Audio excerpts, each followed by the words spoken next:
All right, sir. Assume I'm live. Good evening, everyone. Thank you all for coming. Welcome to our first in a series of fire prevention forums. This forum is sponsored by the Neighborhood Leaders Council and FAN, the Friendly Area Neighborhood. My name is Tom Peck, and I am on the board of the Friendly Area Neighborhood as well as the Neighborhood Leaders Council. My co-host, David Monk, is on the Southeast Neighborhood Board and co-chair of the Neighborhood Leaders Council. This fire season was a historic demonstration that wildfires are now a major threat to our rural and urban communities. The science shows us that we are increasing greenhouse gases in our atmosphere, causing Oregon to have a hotter, drier, and windier climate, which intensifies the conditions of wildfire. We must organize, educate, and prepare ourselves for future fire seasons. It is our intention to work with the Eugene Springfield Fire Department, Lane County COAD, and other agencies to provide quarterly forums and organize neighborhood meetings in order to help us to reduce our fire load, prepare for evacuations, and make our homes more fire resilient. We'll be expanding our steering committee to include as many people, as many neighborhoods as possible. We would like to extend our support and sympathy for everyone affected by the holiday farm fire. Those in Talent and Phoenix and all across Oregon. Over 4,800 people lost their homes and businesses due to this wildfire. We would like to encourage you to donate your time and money to the COAD fire relief efforts at lane.recovers.org, which is posted on our front page. I would just say the only way that we can combat this is a large community effort. We need a robust effort to fight this wildland fire. It's a major threat to our communities. Tonight, we have the pleasure of hearing from three experts. We have Chief Chris Heppel and Deputy Chief Fire Marshal Amy Linder, both from the Eugene Springfield Fire Department, and Tim Inglesby, PhD and Director of FUSI, Firefighters United for Safety, Ethics, and Ecology. So a few Zoom guidelines. We are able to translate our questions from Spanish, from English to Spanish, and so we have Eduardo Tapia is here. So if you type in a question, if you want to ask a question, type it into, click on the Q&A, which is at the bottom of your screen, type in your question and hit return. And if you're needing a Spanish translation, Eduardo would be glad to do that. What else? Hi, Tom. Yes, sir. I would like to jump in just to remind people, si sienten más cómodos de hacer sus preguntas en español, por favor pueden escribirlos en la caja de Q y A. Así yo me encargaré de traducir y pasar a las personas que están haciendo las presentaciones. Gracias. Thank you. Gracias, Eduardo. So we may not be able to answer all of the questions tonight, but we're going to use the questions to form our future fire forums, and so your questions will not be lost. Again, if you are interested in participating in our steering committee, on our front page, you'll see our email address. It's firepreventioneugene@gmail.com. So send us your desire to participate on a steering committee. We will update everybody who's attending tonight on future forums. And I'll just say, if if you're using your cell phone to on this meeting, please send us your telephone number and we can send you future events. Again, to fireprevention@eugene@gmail.com. And I can tell you, we will not share your email or phone number with anyone. Okay, so our first speaker is Chief Chris Heppel from Eugene Fire Department. I will give you a 5-minute and a 1-minute notice if you need it. If you're ready, Chief, you can start. Great. Thanks so much, Tom. Just absolutely a pleasure to be here this evening. Super excited the fact that I have the opportunity to speak with the Neighborhood Leaders Council and just all the neighborhoods across the city of Eugene. And I just want to start off with just a little bit about our department, in that we provide services across a large portion, actually, of Lane County. While many times we're geographically focused on the city of Eugene, we're actually Eugene Springfield Fire, which means in 2014, we actually came together as a functionally consolidated organization. And we provide services not only to Eugene and Springfield, but also we have 7 contract districts which surround both the cities of Eugene and Springfield, to where which are unincorporated areas as well. So we actually provide services to 287,000 folks here in Lane County. So it's a pretty wide breadth of services that we provide. While we're going to springboard tonight into some wildland urban interface discussions, also, I just want to open up the opportunity to the Neighborhood Leaders Council that if you ever want us to come back and talk about things such as structural protection in our community, or emergency medical services, or fire prevention efforts other than just what we're talking about tonight, we'd love to have those conversations. Hey, Chief, this is John Q. Can you share your slideshow so we can see? We're just seeing your name on the screen right now. I will, absolutely. Thank you, sir. So anyway, I just want to throw out that that's where our organization, the services we provide, are pretty broad, beyond just the city of Eugene, but also incorporate Springfield and many other areas. And that's really where our interest lies, is in not only the cities, but also our surrounding areas. So my goal tonight is I'm going to go ahead and share our slide and give you an update of the Holiday Farm Fire. And so this is an update of what our experiences were. So you are aware, I was actually in Blue River that Monday evening and early Tuesday night when the fire came through. This presentation is an example of my experiences with that, as well as what actually transpired over the first couple of weeks with combating and containing that particular fire. So we'll go ahead and get started. Just so you know, the first night, we'll talk about the weather. So actually, this was precipitated by a historic weather event. For our area, we know that when winds come strongly out of the east, they are very significant for us. And this one was a strong easterly winds that were blowing from the east to the west. They were also coupled with low relative humidity.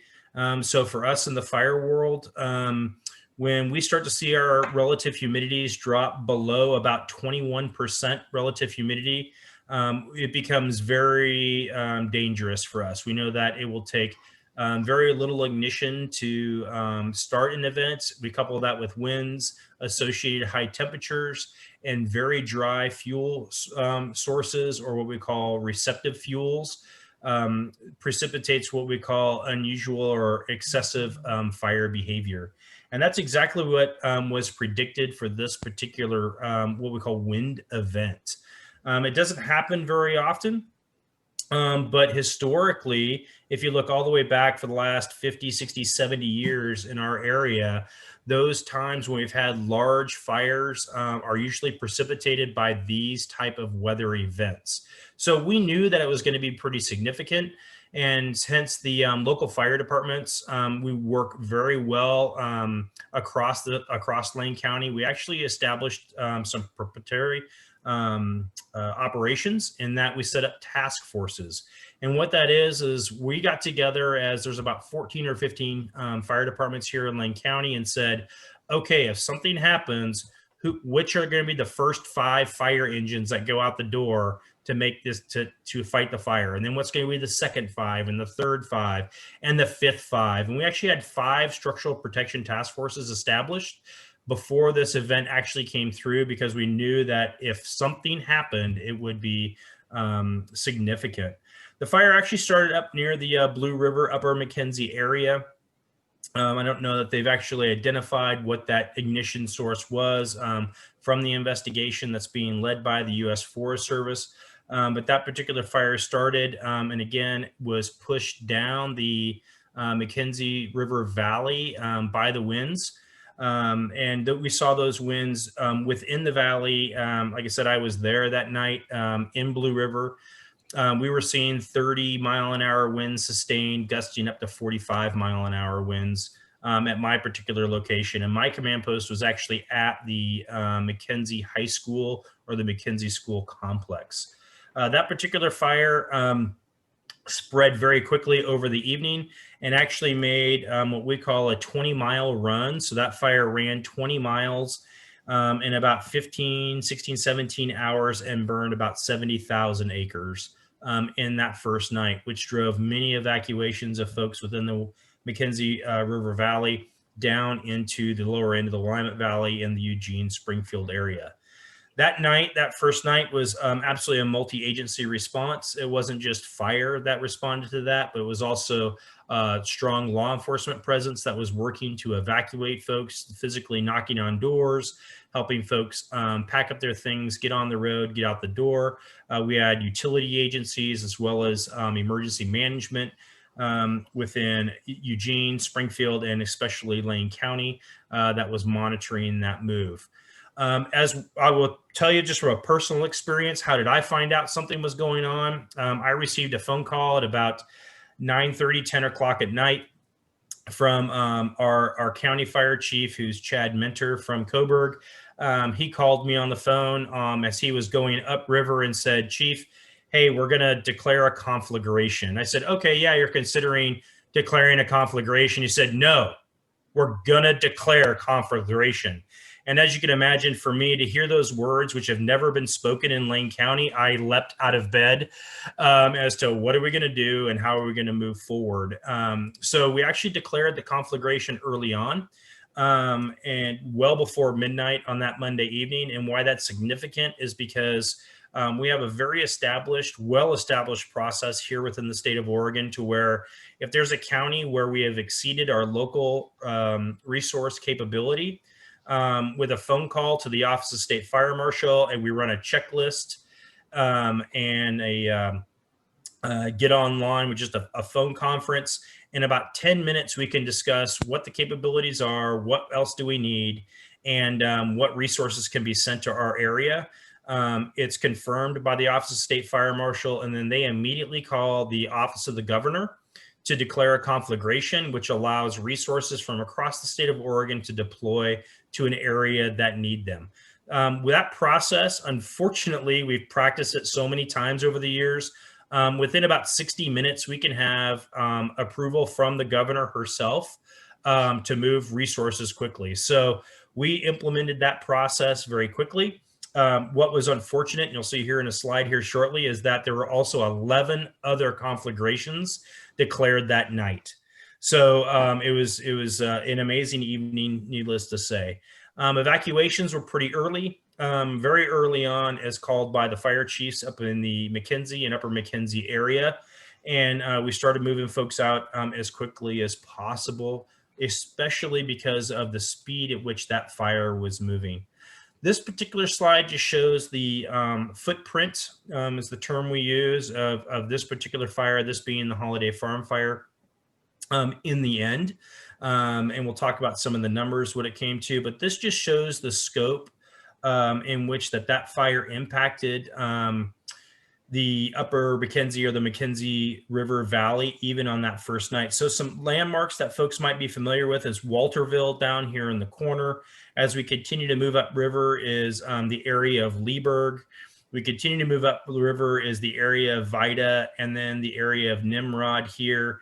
And up at the end is Mackenzie Bridge. Down here is also want to point out is the Delta Campground, which I'll show you, which was an initial picture on my first slide. And then right here in this loop, so you see this loop right here on the road and this road here that goes up. This is the Blue River area, which got quite a bit of attention and where many of us were that night, especially on that first night. So you can see it had a pretty substantially large footprint in the end, and I'll talk more about how big it really was here very shortly. When we talk about evacuations, I would say at the peak of our evacuations, this is what the map looked like in terms of where we directed folks or provided direction in terms of you need to either evacuate into the state of Oregon. We use the term ready, set, go. So the green area, again, at the peak of our evacuation was the ready piece. The yellow area here is our set, and then the red was the go.